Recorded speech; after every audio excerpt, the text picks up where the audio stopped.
sont du côté du pôle végétatif, hein, et que l'on note D1 qui sont du côté du dos, hein. Donc là, je vous ai remis une image de l'expérience, d'une des expériences qu'on a vues hier. Vous avez en fait un embryon au stade 32 cellules, donc 8 cellules en bas, 8 cellules après, encore 8 cellules et 8 cellules ici en haut, du côté du pôle animal. Je vous rappelle que le pôle animal, c'est l'avant de l'animal et le pôle végétatif, c'est l'arrière, hein. Et ici, dans cette zone-là, on aurait le croissant gris qui marquerait du coup le dos, et de l'autre côté, à l'opposé, du coup, aux antipodes, le ventre. Et donc, nos macromères qui nous intéressent, c'est les macromères ici D1. Alors, je dis les, puisqu'il y en a une au premier plan et puis il y en a une au second plan, hein. Donc, là, en bas, sur le niveau D, il y a 8 cellules et on n'en voit que 4, puisque on voit qu'une face, entre guillemets. Donc, ces deux macromères au stade 32 cellules, ces deux macromères D1, elles constituent ce qu'on appelle le centre de Newcomb.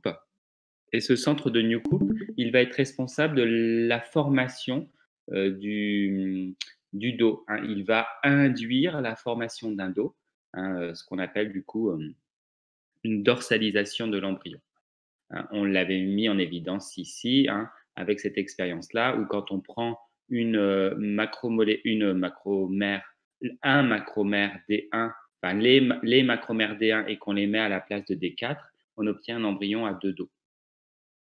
Alors maintenant, il faut comprendre, on sait maintenant quelle est la zone qui induit le dos. Autrement dit, c'est la région dorso-végétative, hein. On pourrait dire aussi postéro-dorso, hein, dorsale, puisque elle est bien du côté du dos et de l'arrière de l'animal, hein, postéro-dorsale, hein. Donc moi, je vais plutôt utiliser dorso-végétative, hein. Donc c'est cette région-là qui est le centre de Newcomb et qui permet du coup d'induire, de former un dos, hein, de donner un dos du coup à notre animal, à notre embryon. Est-ce que sur ce cours-là, est-ce qu'il y a eu des questions? Alors maintenant, bah, il faut qu'on comprenne en fait les mécanismes moléculaires, hein. Autrement dit, là, on était à l'échelle cellulaire, à l'échelle de l'embryon. Là, on va passer à l'échelle moléculaire. On va voir la cascade de réactions moléculaires, d'action moléculaire pour, qui permet justement d'induire en fait ce dos. Autrement dit, d'exprimer les gènes qui vont permettre la formation du dos. Alors, on va voir notamment l'importance des facteurs cytosoliques maternels, hein. On avait vu que bah, l'ovocyte 2, il arrivait avec un certain nombre de protéines et d'ARN messagers, hein, qui étaient du coup hérités de la mère, hein. On avait parlé d'un gradient d'ARN et de protéines ou de ribonucléoprotéines, hein, puisque c'est une association de protéines et d'ARN. Alors, une première expérience qui était assez simple, hein, que je vous avais détaillée ici, c'est que la première expérience, c'est l'expérience, enfin, c'est l'expérience témoin. On a ici du coup un zygote qui est avant la rotation corticale, hein, la rotation de symétrisation, hein. Je suis à la diapositive 77. Et en fait, si après la rotation corticale, et ben, la zone qui nous intéresse, elle est ici, autrement dit au niveau dorso-végétative, hein, de la région dorso-végétative. Ça veut dire qu'avant la rotation corticale et non pas la réaction corticale, les déterminants cytosoliques, hein, ces molécules qui nous intéressent, elles devaient être du côté du pôle végétatif. Donc là, on a une première expérience qui représente du coup une expérience témoin avec un embryon à la fin de l'organogénèse qui est normal avec, on reconnaît ici un œil, donc du coup, on a l'avant, ici l'arrière, puis surtout ici, on voit la colonne vertébrale et ici le tube digestif, donc on a un dos et on a un ventre. La deuxième expérience, en fait, c'est une expérience où cette fois-ci, hein, le zygote,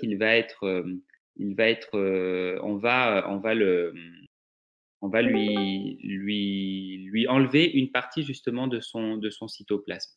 En fait, après la réaction corticale, on enlève la partie du cytoplasme qui est située justement en dorso-végétatif. Et, quand on a supprimé du coup ce cytoplasme situé juste en dessous du croissant gris, hein, dans la région dorso-végétative, et ben, on obtient à la fin de l'embryogénèse de l'organogénèse, excusez-moi, un embryon totalement atypique qui a gardé une symétrie radiaire. Donc, il y a un seul axe de symétrie qui est ici, hein, qui est l'axe antéro-postérieur, mais on n'a pas eu l'apparition de dos et du coup de ventre, hein, donc on n'a pas eu l'apparition d'un axe dorso-ventral et donc de plan de symétrie bilatérale.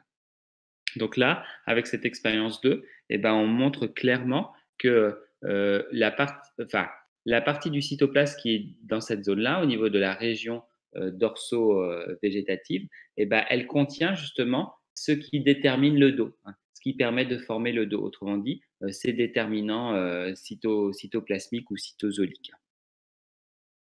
Dans la troisième expérience, eh ben, c'est une expérience qui va justement confirmer en fait notre déduction, puisqu'en fait sur un premier embryon, on va prélever, donc après d'ailleurs la rotation corticale, on va prélever justement cette zone dorso-végétative. Donc on va prélever ce cytoplasme, donc du coup avec les ARN et avec les protéines qui sont présentes ici, et on le met en fait du côté de la région dorso-ventrale d'un embryon, enfin d'un zygote qui vient de faire sa rotation corticale. Donc du coup, ce zygote, eh ben, il a ces déterminants cytosoliques ou cytoplasmiques qui sont normalement dans sa région dorso-ventrale, et on a rajouté des déterminants cytosoliques qui vont induire un dos, hein, dans la région ventro-végétative, hein, donc à l'opposé. Et qu'est-ce qu'on a? Ben, on obtient enfin un embryon avec deux dos, donc où on a eu la présence, là encore, un embryon siamois avec un dédoublement des structures dorsales, c'est-à-dire qu'on aura par exemple deux colonnes vertébrales. Et ben, ça montre là encore, ça confirme encore que la région dorso-végétative, après la réaction corticale, contient justement les déterminants cytosoliques qui permettent de former le dos. Euh, Si cet embryon siamois, eh ben, on l'avait déjà vu, on l'avait obtenu, hein, si je remonte dans la dernière expérience qu'on avait vue hier, cette expérience ici, hein, et, euh, et donc finalement, bah, au lieu, ça revient à peu près à la même expérience, c'est-à-dire que au lieu finalement de prélever le cytoplasme, bah, là on prélevait un macromère, donc c'est-à-dire qu'on était au cours de la segmentation, on était au stade 32 cellules, et finalement j'obtiens la même chose, le même résultat, si je me place au niveau du zygote, donc au tout début, juste après la réaction corticale, quand je prélève ceci. Donc, on voit bien que les déterminants cytosoliques qui finissent dans le centre de Newcomb, autrement dit dans la région dorso-végétative, au stade 32 cellules, eh ben, ils étaient déjà présents finalement au stade zygote, euh, juste après après la rotation corticale au niveau de la région aussi dorso-végétative. Donc là, on a simplement cloisonné du coup l'embryon, hein, ce qui a donné des cellules. Et ces cellules, les cellules D1, eh ben, elles ont enfermé, elles ont emprisonné finalement ces déterminants cytosoliques qui vont induire le dos. Euh, L'expérience 2 qu'on vient de voir avec l'obtention d'un embryon à symétrie radiaire, eh ben, on l'avait déjà obtenu ici, en fin de compte. Quand on avait traité aux UV finalement notre zygote, quand on avait bloqué la réaction corticale. Et ben, ça montre effectivement que cette réaction corticale, elle est hyper importante puisqu'elle permet en fait de délocaliser, hein, donc ici, si je reprends par exemple ce schéma-là, eh ben, elle permet de délocaliser du coup les déterminants cytoplasmiques qui étaient au pôle végétatif et de les emmener du coup au pôle, enfin dans la région dorso-végétative. Est-ce qu'il y a des questions donc au niveau du centre de Newcomb? Est-ce qu'il y a des questions sur cette partie? Alors, bon voilà, là on a mis en évidence, on était passé, on était au début on disait voilà, il y a deux macromères importantes au stade 32 cellules, c'est les deux macromères D1. Maintenant, on vient de voir que ces deux macromères D1, elles contiennent des molécules qui sont importantes, des ARN et des protéines qui sont héritées en fait de la mère. Et ben maintenant, il faut qu'on identifie ces protéines et qu'on détermine en fait leur rôle. Donc, c'était l'expérience, le document 5 que vous aviez à étudier. Alors, donc là, je suis passé à la diapositive 78. Donc, dans ce premier document, bah, la première question, c'était d'interpréter du coup l'expérience A. afin de décrire puis d'expliquer l'évolution de la localisation de la protéine bêta-caténine au cours de la segmentation. Donc, en introduction, vous aviez des informations qui étaient importantes. Les deux molécules qu'on va étudier particulièrement, ce sont deux molécules qui ont été héritées de la mère, qui s'appellent la protéine bêta-caténine et l'ARN messager. Alors, WNT, mais on prononce WNT11. Alors, souvent, on enlève le 11 et on dit l'ARN messager WNT, hein, mais c'est normalement WNT11. Et en fait, ces deux molécules, elles sont présentes en fait dans le cytosol de l'ovocyte 2, hein. Donc, même avant la fécondation, elles sont présentes. Donc, c'est bien des molécules qui sont héritées de la mère, hein, qui ont été mises en place lors de l'ovogénèse, hein, lors de la formation de l'ovocyte. Dans l'embryon, en fait, l'embryon, on avait dit qu'avant le 12e cycle enfin le 12e cycle cellulaire, donc avant la transition blastuléenne, l'embryon ne pouvait pas exprimer son génome. Donc, autrement dit, il n'y avait pas de transcription. Par contre, il y a des ribosomes et donc du coup, on peut faire une traduction. Et effectivement, l'ARN messager Wnt11, qui est d'origine maternelle, se fait traduire à un moment donné en protéine Wnt11. Et cette protéine, en fait, elle ne reste pas dans les cellules, elle est sécrétée. Donc, elle est exocytée dans les espaces intercellulaires, hein, donc entre les cellules de l'embryon. Et on va voir justement quel sera le rôle de cette protéine Wnt11. Donc, on rappelle, hein, je vous ai mis un rappel important en introduction, c'est qu'il n'y a pas d'expression du génome du zygote, enfin même de l'embryon, avant cette transition blastuléenne, donc autrement dit, avant la 12e série de cycles cellulaires. Alors, première expérience, l'expérience A, on va localiser la protéine bêta-caténine dans l'embryon de Xénope à 2 stades. Donc, le premier stade, en fait, c'est un stade 8 cellules. Et le deuxième stade, c'est l'image 2, c'est un stade blastula. Donc, pour avoir la blastula, on est au-delà de 128 cellules, hein, je vous rappelle. Alors, on fait ça grâce à une technique d'immunocytochimie, hein, qui va colorer la protéine bêta-caténine. Il y a quelqu'un qui a oublié d'enlever son micro. C'est Blandine. C'est bon. Et merci. Et il faut faire attention en fait sur ces images parce qu'il y a des zones qui sont colorées aussi en noir, qui ne seront pas la bêta-caténine, mais qui seront les pigments mélanine, hein, des granules pigmentaires. Alors, une autre difficulté, c'est que dans l'image 1, sur l'embryon à 8 cellules, alors on a à chaque fois des coupes sagittales, hein, donc qui ont séparé du coup la partie gauche de la partie droite. Donc ça veut dire qu'on est capable de localiser le pôle animal, c'est-à-dire l'avant, le pôle végétatif, c'est-à-dire l'arrière, le dos et le ventre, hein, mais pas du coup la gauche et la droite. Et une autre difficulté, c'est que sur l'embryon au stade 8 cellules, cet embryon s'est déchiré, hein, lors de la coupe. Donc, toute cette zone qui est noire ici, s'est déchirée. Là aussi, c'est déchiré. Donc, il faut dans votre tête le reconstituer, remettre cette petite partie-là à coller. Et cette partie-là, hop, on la recolle ici, hein. Donc, on voit qu'on serait au niveau du pôle animal.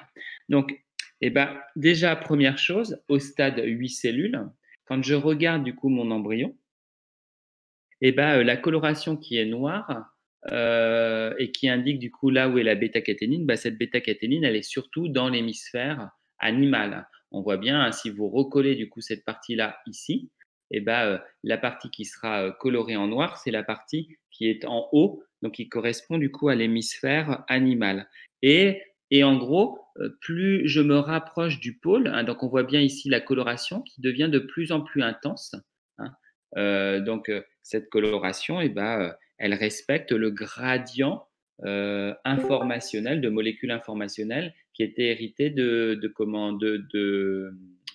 l'ovocyte. On avait dit qu'il y avait un gradient de Vitellus qui était croissant en allant vers le pôle végétatif. Par contre, on avait un gradient d'ARN messager et de protéines d'origine maternelle qui allait croissant en direction du pôle animal. Donc là, on respecte ce gradient maternel. Quand je suis au niveau de la blastula, donc je vois ici le blastocèle, je vois ici la calotte animale. Sur les côtés, les parois du blastocèle, c'est la zone marginale. Et puis ici, j'ai les macromères qui forment du coup l'hémisphère végétatif. Et ben, quand je regarde, déjà, je vais faire attention parce qu'ici, j'ai une coloration noire hein, qui est sur le pourtour là, de l'embryon, hein, de la blastula. Cette coloration-là, il ne faut pas que je la prenne en compte parce que je sais que ce sont en fait les granules pigmentaires. D'ailleurs, regardez, on voit bien que les granules pigmentaires, ils descendent jusqu'ici là, alors qu'ici, ils s'arrêtent ici, hein, beaucoup plus haut. Ben, ça veut dire qu'ici, ben, il y a eu bien évidemment la rotation corticale et que du coup ici, ben, on aurait le futur ventre, alors qu'ici, on est au niveau de la zone du croissant gris, donc du futur dos, hein. Donc ici, puisque j'ai ici la calotte animale, j'ai le pôle animal et de l'autre côté, du côté de l'hémisphère végétatif, j'ai le pôle végétatif. Donc, autrement dit, j'aurai l'axe antéro-postérieur ici, comme ça, et horizontalement, j'aurai l'axe dorso-ventral. Est-ce que ça, c'est compris? Une fois que je regarde, que j'ai du coup, dans ma tête, j'élimine, je ne prends pas en compte du coup cette coloration noire, et ben, je vois que ma coloration noire maintenant, elle est localisée essentiellement en fait sur, au niveau, en fin de compte, du centre de Newcoupe, hein, au niveau dorso-végétatif, hein, dans la région, on pourrait dire postéro-dorsale, hein, au niveau de mes blastomères végétatifs dorsaux. Hem, donc au niveau finalement de notre centre de notre centre de Newcoupe. Et ici, on a un détail enfin, on a pris un microscope et on a regardé du coup les cellules. Hein, les cellules, en réalité ici, des grosses cellules, donc des macromères, hein, donc des blastomères végétatifs, au niveau de la zone dorsale et au niveau de la zone ventrale. Donc au niveau de la zone dorsale, eh ben, quand on regarde les cellules, la coloration, en fait, on voit bien qu'elle fait un point au milieu des cellules. Autrement dit, elle nous rappelle en fait la localisation du noyau. Hein, donc cette protéine, la bêta-caténine, eh ben, ici dans le stade blastula, on voit qu'elle n'est plus présente que dans le centre de Newcoupe et plus particulièrement au niveau des noyaux des cellules qui forment le centre de Newcoupe. Alors que quand on regarde les blastomères végétatifs ventraux, donc de l'autre côté, et ben ici, il n'y a plus de coloration, on ne voit pas les noyaux, on ne les voit pas bien, on les voit pas. Hein, donc du coup, bah, cette bêta-caténine, elle n'est plus présente. En tout cas, elle n'est pas présente.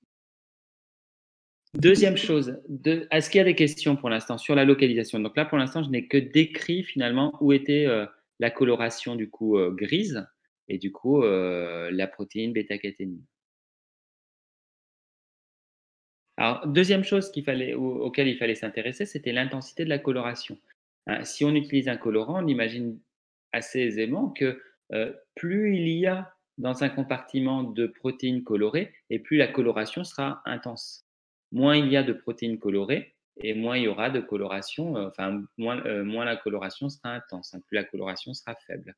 Et ben, quand je regarde ici, en fait, sur cette intensité de coloration, et ben, je me rends compte que, le noir que j'avais ici, hein, la quantité finalement de gris est bien moins inférieure est bien moins importante en fait du côté de la blastula.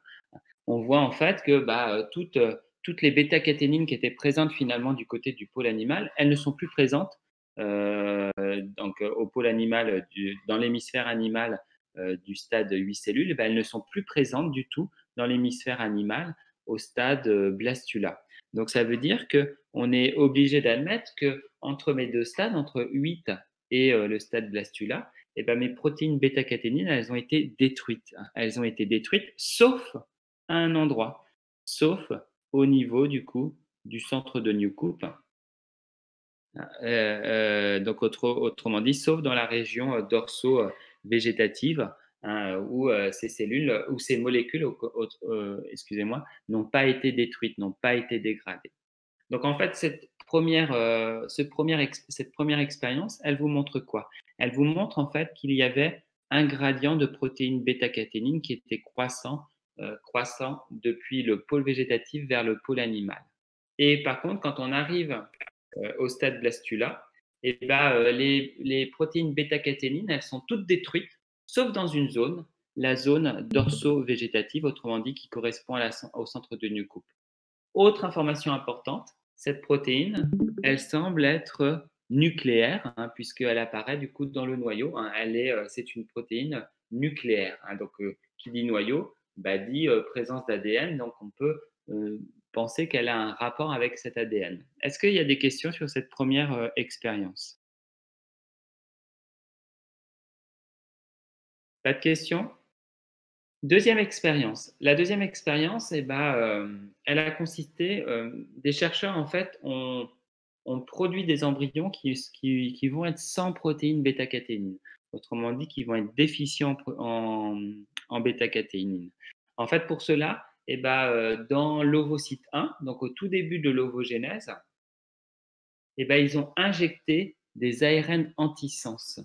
Alors, qu'est-ce que ça veut dire? Ça veut dire des ARN qui ont finalement la séquence complémentaire à l'ARN messager, hein, antisens. Du coup, ça veut dire que dans les cellules, bah, quand j'injecte du coup ces ARN antisens, eh ben, ils viennent s'hybrider, se fixer sur les ARN messagers. Et si j'ai un ARN messager qui est hybridé avec un ARN antisens, eh ben, ça interdit du coup la fixation du ribosome. Et donc, le ribosome ne peut pas traduire l'ARN messager qui s'est hybridé. Et donc, du coup, on ne va pas produire de protéines. Donc, en agissant comme ça au début de l'ovogénèse, eh ben, on a bloqué du coup la traduction des ARN messagers qui codent la protéine bêta-caténine. Et du coup, notre ovocyte, eh ben, il ne va pas produire cette protéine. Et donc, le zygote sera déficient en protéines bêta-caténine. Il n'y aura pas ces protéines puisqu'il n'y a pas eu de traduction. Alors, l'expérience ici, bah, ici, on a une photographie d'un embryon au stade bourgeon caudal, donc ça veut dire qu'on est au niveau de l'organogénèse.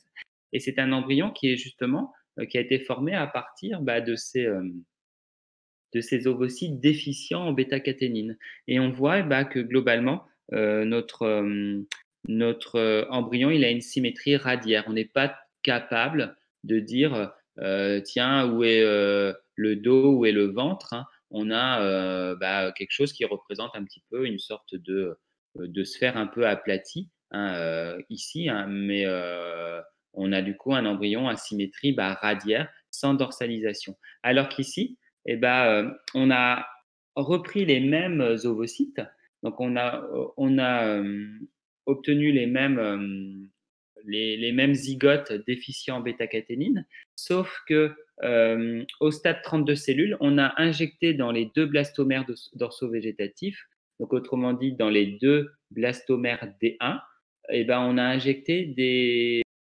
ARN messagers de bêta-caténine. Donc, autrement dit, des ARN messagers qui ont été ensuite traduits en protéines bêta-caténine. Et on voit eh ben, que notre embryon, il est dorsalisé. Autrement dit, il a la présence d'un dos. Ici, on voit la colonne vertébrale hein, qui est en formation. Là, on a la queue, le voile de la queue. Hein. Et de l'autre côté, ben, on voit qu'on n'a pas cette structure de tube nerveux. Hein. On a ici le ventre. Hein. Donc, on a ici un embryon bah, qui a été dorsalisé. Donc, ça veut dire que là, on met en évidence par cette expérience que la protéine bêta-caténine, elle intervient dans la dorsalisation. Donc, autrement dit, c'est bien un de ces déterminants cytoplasmiques ou cytosoliques de l'expérience tout à l'heure. Hein. Donc, l'expérience tout à l'heure, quand j'enlevais du coup le cytoplasme enfin, la zone du cytoplasme qui terminera dans les D1 au stade 32 cellules, et ben, ce que j'enlevais dans mon zygote, j'enlevais notamment la bêta-caténine, hein, qui était ici, du coup, qu'on avait mis ici en évidence par les techniques de coloration. Est-ce qu'il y a des questions sur cette expérience?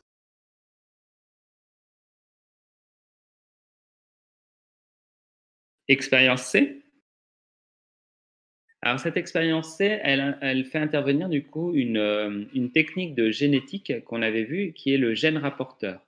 Donc je vous rappelle que ce gène rapporteur, en fait, on prend le promoteur d'un gène dont on veut évaluer son niveau d'expression dans une cellule et on le met en amont d'un gène qui va coder une protéine visible. Donc là, c'est la luciférase qui code une enzyme et quand on donne le substrat à cette enzyme, bah, elle donne un produit lumineux.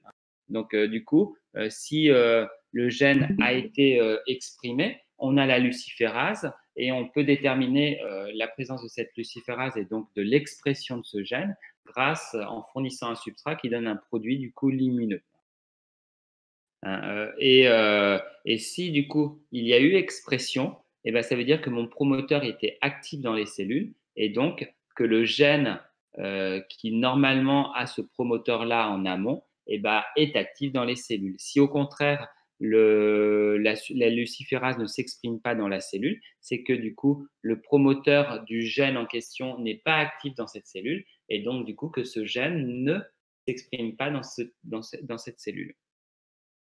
Alors, l'expérience C1, en fait, elle a consisté, en fait, on va s'amuser à faire des micro-injections dans les blastomères dorsaux ou ventraux et on est au stade 4 cellules. Donc, on a ici un embryon à 4 cellules. Donc, on a fait un premier sillon de division et un deuxième sillon de division. Et on a ici, du coup, les ici, on aurait le croissant gris, donc ça veut dire qu'on a affaire à nos deux blastomères dorsaux. De l'autre côté, on a affaire à nos deux blastomères ventraux. Et on va faire des micro-injections dans ces blastomères. Donc, on va injecter des choses dans leur cytoplasme. En fait, on va injecter ce gène rapporteur et qui va pouvoir être accompagné ou non d'ARN messager codant la protéine bêta-caténine. Donc, on verra en fait que si on regarde les résultats, eh ben, on a injecté le gène rapporteur dans les deux blastomères dorsaux, c'est les résultats D. Dans les deux blastomères ventraux, c'est le résultat V. Et on a fait une troisième expérience où, dans les deux blastomères ventraux, on a injecté à la fois le gène rapporteur, mais on a injecté aussi les ARN codant la protéine bêta-caténine. Et ce qu'on fait, c'est qu'on va mesurer ensuite l'activité de la luciférase dans les cellules, de la zone marginale. Donc, ça veut dire que si on nous parle de zone marginale, c'est qu'on a laissé du coup l'embryon se développer et qu'on est au niveau de la blastula et qu'on est même après la transition blastuléenne. Donc, ça veut dire que notre embryon, il a pu exprimer du coup ses propres gènes. Alors, qu'est-ce qu'on regarde? Quand on voit que pour le premier résultat, quand j'injecte en fait dans mes deux blastomères dorsaux, ce gène rapporteur et uniquement ce gène rapporteur, et ben, après la transition blastuléenne, donc il faut forcément être après la transition blastuléenne si je veux que mon gène s'exprime, sinon et ben, on n'a pas, je vous rappelle, pas de phase G1 et pas de phase G2, donc il n'y a pas d'expression du génome, et ben, on mesure une activité de la luciférase. Elle est, si je devais faire une lecture, on serait autour, allez, on va dire 1,4 ou 1,3 en termes de ratio DV. Donc, le ratio DV, c'est de faire l'activité ici sur cette activité-là. On la mesure. Alors, donc ici, on voit bien que dans cette expérience-là, quand j'ai injecté du coup le gène rapporteur, le gène rapporteur, alors c'est le promoteur, ce que j'ai oublié de préciser, c'était que c'était le promoteur du gène siamois, d'un gène siamois. On verra, c'est un gène qui intervient dans la formation du dos. Et ce qui s'est passé, c'est qu'on a du coup eu l'expression du coup de ce gène rapporteur. Ça veut dire que du coup, le gène siamois s'exprime normalement dans cette région, autrement dit, dans la zone marginale dorsale. Je refais l'expérience, mais là, cette fois-ci, j'injecte du coup mon gène rapporteur dans les blastomères ventraux. Et là, cette fois-ci, je n'ai pas d'expression du gène rapporteur. Donc, ça veut dire que dans la zone marginale, dans la région ventrale de la zone marginale de ma blastula, et ce promoteur est inactif et du coup le gène siamois ne s'exprime pas. Donc si je reviens ici sur ma diapositive là, et dans ma zone marginale de ma blastula dorsale, le gène siamois s'exprime, alors que ventralement, dans la zone marginale ventrale, le gène siamois ne s'exprime pas. Alors la zone marginale, ça descend un tout petit peu plus bas, ça va jusqu'ici à peu près. et ici, ça irait jusque-là. D'accord? C'est toute cette zone, hein, toute la zone un peu du milieu là, de l'embryon, à la fois constituée de la paroi, mais un petit peu aussi du plancher du blastocèle. Dernière expérience, et ben, on refait l'expérience, la deuxième expérience, sauf qu'on a injecté en même temps des ARN, des protéines de la protéine de la codant la enfin, des ARN messagers codant la protéine bêta-caténine. Et là, qu'est-ce qu'on voit? Et ben, on voit que l'on a une expression du gène rapporteur. Donc, autrement dit, dans la zone marginale ventrale, alors que ce gène rapporteur ne s'exprimait pas dans l'expérience 2.1. Donc ça montre bah, que cette bêta-caténine, elle a permis du coup d'exprimer le gène rapporteur. Et bah, comment on appelle ça? Une protéine qui déclenche la transcription, on appelle ça un facteur, un facteur spécifique de transcription activateur. Donc là, ce qu'on vient de montrer, c'est que notre bêta-caténine est un facteur spécifique de transcription activateur du gène siamois.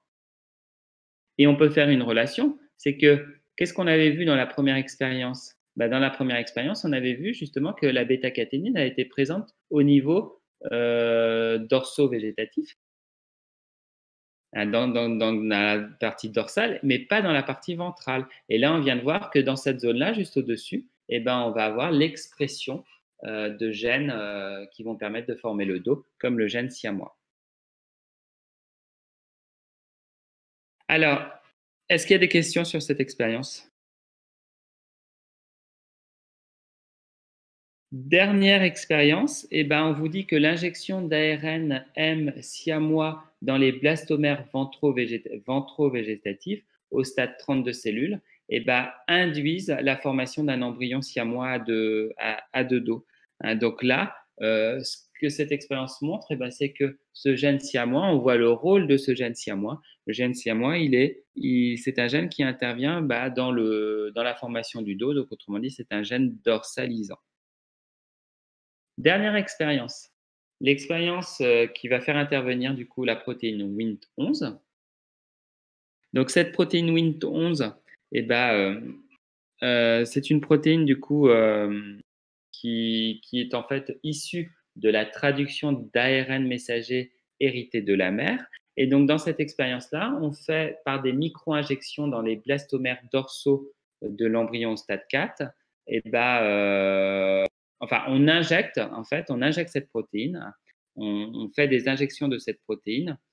Euh, euh, non, excusez-moi. On reprend du coup un embryon au stade 4. On injecte dans cet embryon en fait le gène rapporteur précédent. Donc, on refait exactement la même expérience que tout à l'heure. Sauf que là, les embryons vont pouvoir recevoir en fait ou pas des ARN antisens empêchant la traduction de l'ARN messager Wnt11. Donc, l'ARN messager Wnt11, c'est un ARN c'est une molécule qui est héritée de la mère et qui normalement qui est traduit pour donner du coup la protéine Wnt11. Donc ça veut dire que quand je vais injecter dans mon embryon des ARN antisens, eh ben, ils vont s'hybrider avec ces ARN messagers hérités de la mère, Wnt11, et ils vont empêcher du coup leur traduction, et donc du coup on n'aura pas de protéine Wnt11.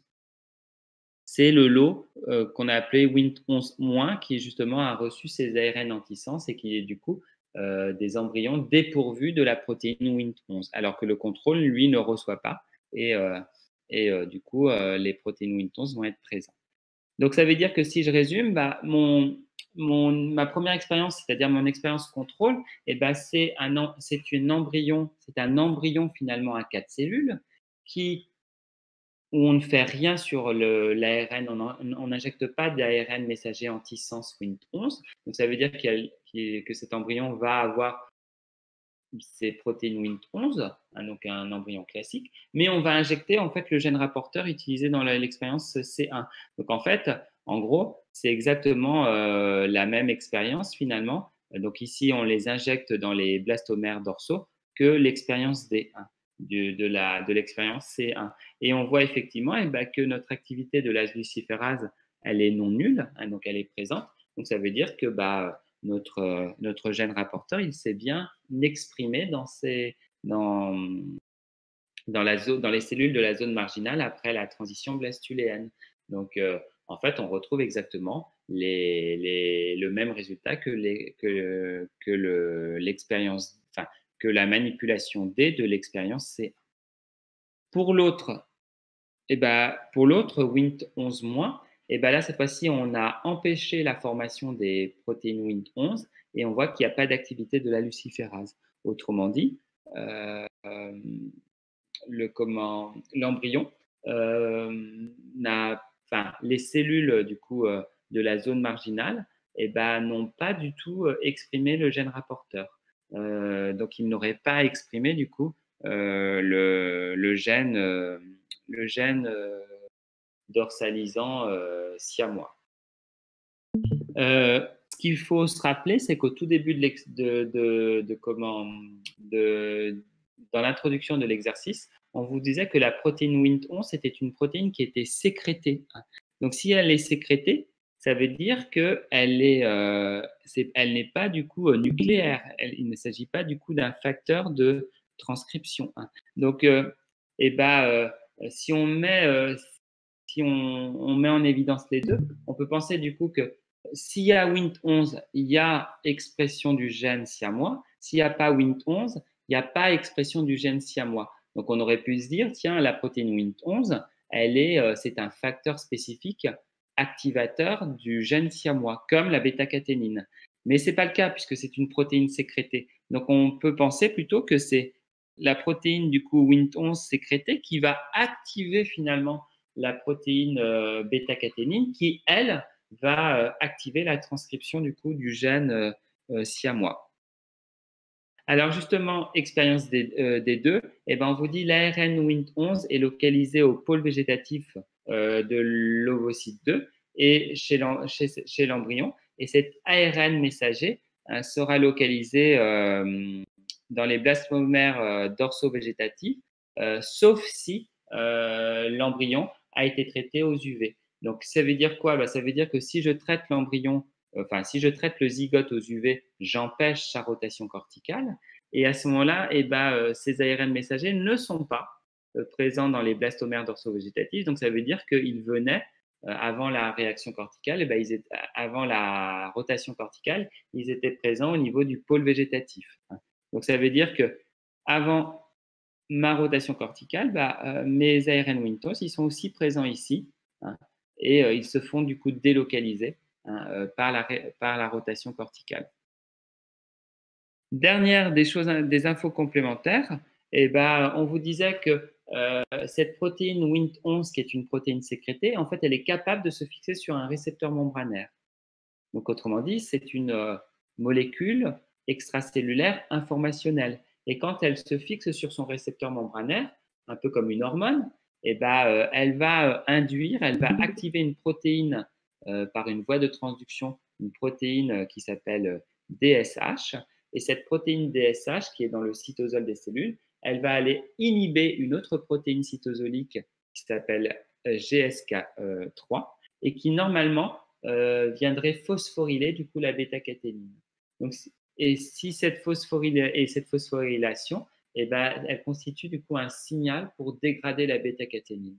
Donc, ça veut dire que mes protéines, DH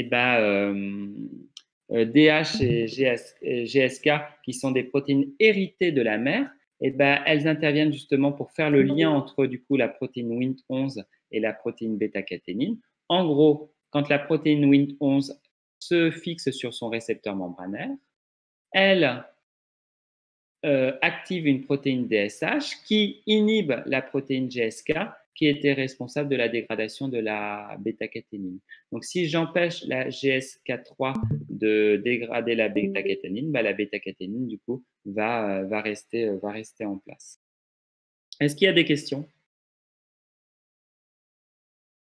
Alors, je télécharge juste le cours que je vous ai mis aujourd'hui. Je vais changer d'ailleurs changer de fenêtre. Ah non, je me suis trompé.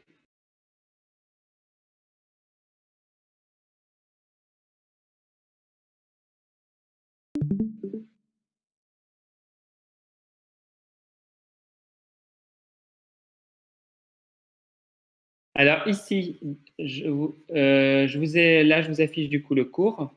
Ce que vous allez voir, du coup, vous allez pouvoir retravailler ça. Du coup, ici, eh ben, toutes ces interprétations, je les ai remises par écrit, du coup, sur le cours d'aujourd'hui. Donc, vous allez pouvoir relire et bien regarder, du coup, ces expériences, hein, qui sont des expériences de type concours. Ça veut dire que c'est ce genre d'expérience que vous aurez à interpréter, hein, dans les exploitations de doc.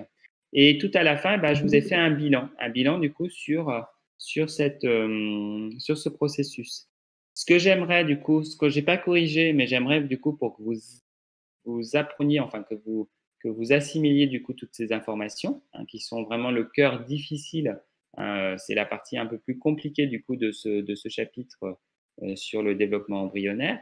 Et ben, je n'ai pas fait en fait la dernière question. Je vous ai pas montré de schéma bilan. Et ben, ça va être à vous de le faire. Donc, en reprenant toutes vos déductions, vous allez du coup améliorer si vous l'avez réalisé ou le réaliser si vous ne l'avez pas fait hier, le schéma de bilan sur l'induction du mésoderme dorsal.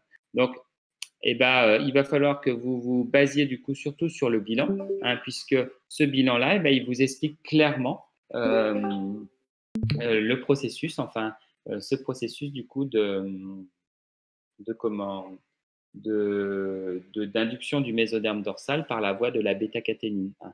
Donc, si on lit ensemble le bilan, eh ben, on vous dit qu'au niveau du zygote, l'ARN maternel Win11 est situé au pôle végétatif.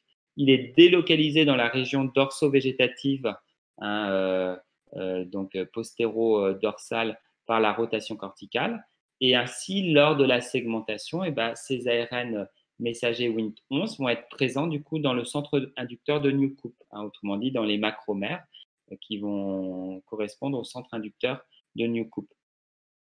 Il est traduit en protéine Wnt11 qui est sécrétée, qui diffuse localement, donc elle reste en gros dans le centre inducteur. Et cette protéine Wnt11, quand elle va se fixer sur son récepteur membranaire, elle va à ce moment-là activer la protéine maternelle DSH qui va du coup inhiber la protéine GSK3. Et cette GSK qui normalement devrait dégrader les protéines bêta-caténine, et bien cette bêta-caténine va être protégée, mais uniquement dans la région où on a délocalisé Wnt11, autrement dit dans la région dorso-végétative. Dans tout le reste de l'embryon, eh ben, on n'a pas Wnt11, donc du coup, on ne va pas pouvoir inhiber du coup la GSK3 qui va du coup dégrader la bêta-caténine. Et c'est pour cela du coup que cette protéine bêta-caténine, elle va se faire dégrader, hein, dans tout l'embryon, sauf dans le centre de Newcoop. Et à ce moment-là, bah, dans ce centre de Newcoop, cette protéine qui était une protéine nucléaire, eh ben, c'est un facteur spécifique de transcription activateur qui va du coup provoquer l'expression des gènes dorsalisants, c'est-à-dire à l'origine de la formation du dos, comme par exemple le gène siamois après la transition blastuléenne. Et donc, et ben là, on met en évidence une communication intercellulaire qu'on n'avait pas encore vue. On avait vu la communication intercellulaire au niveau de la synapse, donc sur entre deux cellules qui étaient extrêmement proches.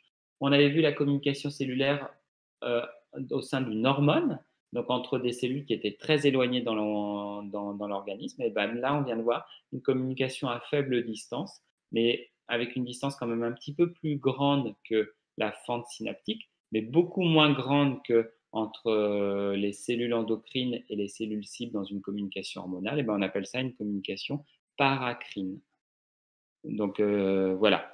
Et du coup, bah, vous voyez bien que le cours d'aujourd'hui, il est très minime. En fait, il y a simplement un petit exercice à faire sur le document 6. Du coup, pareil, à interpréter des résultats qui sont du niveau concours, hein, donc il faut s'y atteler, hein. Et ce n'est pas simplement de lire ou d'écouter ma correction, parce que c'est évident que ceux qui n'ont pas préparé les documents hier, bah, à mon avis, ce cours-là, ils étaient complètement largués, hein.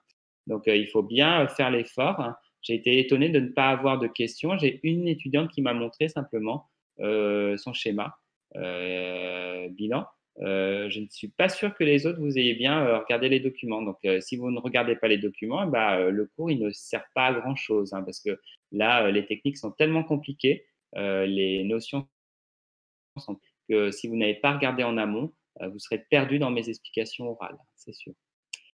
Je vous dis du coup, est-ce qu'il y a des questions? Donc là, aujourd'hui, eh ben, vous refaites, enfin, vous faites ou vous refaites, si vous l'avez fait, le schéma